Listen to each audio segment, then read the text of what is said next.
Hello नमस्कार मित्रों, मैं आर के कोटेड जोहार क्लासेस के यूट्यूब चैनल की ओर से आप सभी का स्वागत करता हूं और सभी को जोहार, जय सिया राम, राधे राधे, जय श्री कृष्ण।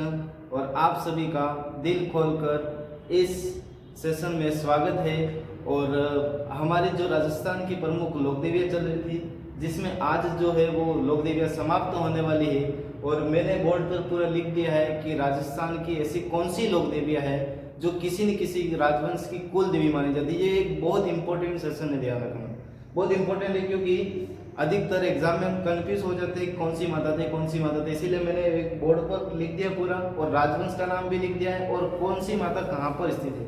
आज की जो हमारी मोटिवेशन कोड है वो क्या है, तो ध्यान रखना।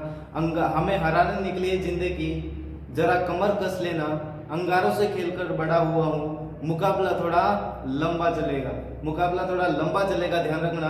और मुकाबला लंबा भी चलेगा और टक्कर का मुकाबला चलेगा।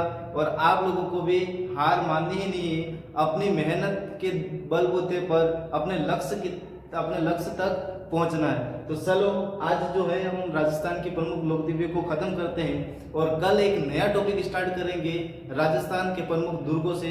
तो ये वाला सेशन आज खत्म कर देते हैं, जुड़े रहिए तब तक। राजस्थान की प्रमुख लोक देवियां पढ़ रहे हैं और लोक देवियों में मैंने लिखा है नारायणी माता। नारायणी माता का जो मंदिर है वो कहाँ पर है दोस्तों, ध्यान रखना। राजगढ़ तहसील है और अलवर के अंदर है। राजगढ़ तहसील अलवर के अंदर स्थित है नारायणी माता का मंदिर। और देखा जाए तो यहाँ पर एक डूंगरी, ध्यान रखना, बरवा की डूंगरी की तलहटी पर ये माता का मंदिर स्थित है, नारायणी माता का। और क्या ध्यान रखना, 11वीं सदी में गुज्जर प्रतिहारों ने माता जी का मंदिर का निर्माण करवाया था। किस माता के बारे में बोल रहे हैं, तो ध्यान रखना नारायणी माता। और देखा जाए इसके बाद मैंने क्या हेडिंग डाली, ध्यान रखना, प्रमुख राजवंशों की कुल देवियां। ऐसे राजवंश हुए रियासत काल में, उनकी एक न एक कोई कुल देवी थी। उन देवियों के बारे में बात करेंगे। सबसे पहले जो लोक देवी है उसका नाम है जमुवाई माता। कौन सी हो जाएगी मेरे दोस्तों, जमुवाई माता। और जमुवाई माता का जो मंदिर है जयपुर के अंदर स्थित है। इसी माता को हम लोगों ने पढ़ा था, तब बुडवाई माता भी कहा था या अन्नपूर्णा माता भी कहा था, यही माता है। और ये किस राजवंश की है, तो ध्यान रखना, कछवाहा राजवंश की कुल देवी है। किसकी कुल देवी है, कछवाहा राजवंश की कुल देवी। कौन सी हो जाएगी, ध्यान रखना, नारायणी माता या बुडवाई माता। आगे जो एक माता, जिस माता का नाम है बाण माता, और बाण माता का जो मंदिर स्थित है ना, वो मंदिर कहाँ पर है सर, तो ध्यान रख लेना, उदयपुर के अंदर स्थित है। बाण माता का मंदिर उदयपुर के अंदर स्थित है। सर ये किसकी कुल देवी है, तो ये है सिसोदिया राजवंश की क्या मानी जाती है, तो ध्यान रखना आप, सिसोदिया राजवंश की कुल देवी मानी जाती है। बाण माता का मंदिर उदयपुर में, और सिसोदिया राजवंश या गोहिल राजवंश की कुल देवी है। कौन सी, बाण माता।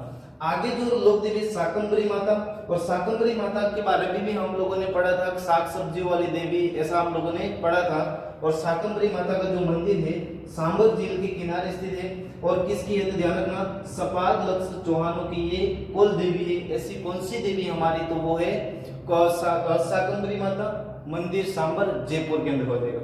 आगे देखा जाए तो एक माता और है अंजना माता या केला माता या केला देवी। इसके बारे में भी हम लोगों ने बात की थी। और इनका जो मंदिर है करौली के अंदर स्थित है। और करौली में मैंने ये भी बताया था आप लोगों को कि एक पहाड़ी है, सॉरी एक पर्वत है, उस पर्वत का नाम है त्रिकुट पर्वत। उस पर्वत के ऊपर केला देवी माता का मंदिर स्थित है। पर मैंने नोट में ये भी लिखवाया आप लोगों को कि त्रिकुट पहाड़ी पर हमारा एक दुर्ग स्थित है, सोनारगढ़ दुर्ग, जैसलमेर के अंदर 1155 ईस्वी में राव जैसल भाटी ने उसका निर्माण करवाया गया था, और त्रिकुट पहाड़ी पर स्थित है, ऐसा हम लोगों ने पढ़ा था।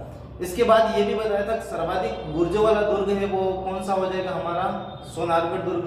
इसी दुर्ग को सोनलगढ़ भी कहते हैं, उसकी बात की थी। और ये करौली में स्थित है अंजना या केला माता, यादव राजवंश की कुल देवी, यादव राजवंश की कुल देवी है। और आप लोग, मैंने ये भी बताया था, ध्यान रखना, जादौन शाखा से संबंधित जो यादव राजवंश होते हैं उनकी कुल देवी है। आगे एक माता और है राजेश्वरी माता, भरतपुर में इनका मंदिर स्थित है। और जाट राजवंश की ये मानी जाती है कुल देवी। राजेश्वरी माता के बारे में भी हम लोगों ने पढ़ा था, और ये कौन सी है तो ध्यान रखना, भरतपुर में स्थित है राजेश्वरी माता का मंदिर, और जाट राजवंश की कुल देवी। भरतपुर और धौलपुर रियासतों पर आप लोगों ने पता होगा कि जाटों ने शासन किया था। आगे देखा जाए तो एक माता और है नागणी जी माता, इनका जो मंदिर बना हुआ जोधपुर में, और संपूर्ण राठौड़ों की ये क्या मानी जाती है दोस्तों, तो ध्यान रखना आप, संपूर्ण राठौड़ों की जो कुल देवी मानी जाती है वो नागणी जी माता मानी जाती है। यहीं पर एक माता का नाम और लिखा है स्वांग्या माता, और स्वांग्या माता का जो मंदिर है जैसलमेर के अंदर, और भाटी राजवंश की कुल देवी। किसकी कुल देवी हो जाएगी, भाटी राजवंश। स्वांग्या माता के बारे में आप लोग ये भी ध्यान रखना कि जो स्वांग्या माता है, ये जो स्वांग्या माता है, इनका जो मूल मंदिर है ना, वो मूल मंदिर कहां पर है तो ध्यान रखना, पाकिस्तान के अंदर चला गया है। ठीक है दोस्तों, पाकिस्तान के अंदर। और जो एक छोटा सा मंदिर और बनाया गया जैसलमेर के अंदर स्थित है, क्योंकि भाटी राजवंश की ये क्या थी, कुल देवी। चामुंडा माता, इनका जो मंदिर स्थित है मंडोर जोधपुर के अंदर स्थित है, और गुज्जर प्रतिहार राजवंश की ये कुल देवी। किसकी कुल देवी दोस्तों, ध्यान रखना, गुज्जर प्रतिहार राजवंश की कुल देवी। मंडोर, जैसे जोधपुर रियासत है ना, जोधपुर रियासत के ऊपर सबसे पहले जो शासन किया था वो गुज्जर प्रतिहारों ने किया। गुज्जर प्रतिहारों के बाद ईदा प्रतिहार वगैरह इनका नाम आता है, और गुज्जर प्रतिहारों के बाद देखा जाए किसने शासन किया, तो राठौड़ों ने शासन किया था।